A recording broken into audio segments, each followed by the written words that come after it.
देखेला जाबो जी उहाँ गलियार बैला के रेंगना। चला देखेला जाबो जी उहाँ गलियार बैला के रेंगना। 5 कट्ठा धान लबो के 5 कट्ठा धान लबो के बाबा 5 एकड़ के खेत में। चला देखेला जाबो जी उहाँ गलियार बैला के रेंगना। चला देखेला जाबो जी उहाँ गलियार बैला के रेंगना।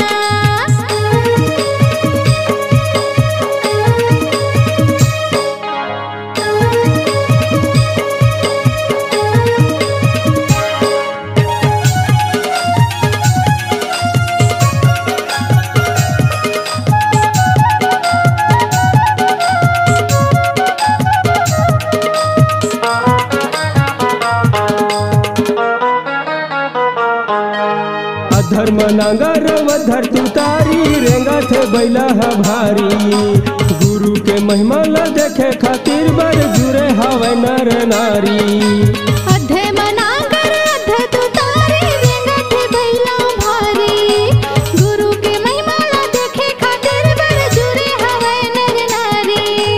भंडे नगरिया गिरतपुरी माँ भंडे नगरिया गिरतपुरी माँ मनुष्य तन के भेष माँ। चला देखेला जाबो जी उहाँ गलियार बैला के रेंगना। चला देखेला जाबो या उहाँ गलियार बैला के रेंगना। 5 कट्ठा धान लबो के 5 कट्ठा धान लबो के बाबा 5 एकड़ के खेत में। चला देखेला जाबो जी उहाँ गलियार बैला के रेंगना। चला देखेला जाबो या उहाँ गलियार बैला के रेंगना।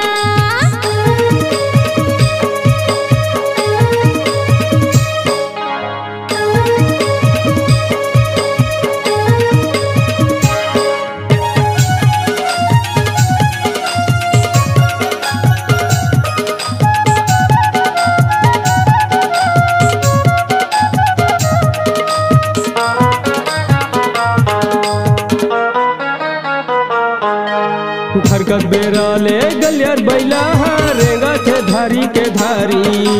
ध्यान लगा के गुरु बाबा गा बैठे हैं सत्य पुजारी। धरकर तेरा ले गलियार बैला रेंगा थे धारी की धारी। ध्यान लगा के गुरु बाबा गा बैठे हैं सबके पुजारी। जम्मू नगरिया अचंभा हो गए जम्मू नगरिया अचंभा हो गए गुरु तह सत ज्ञानी।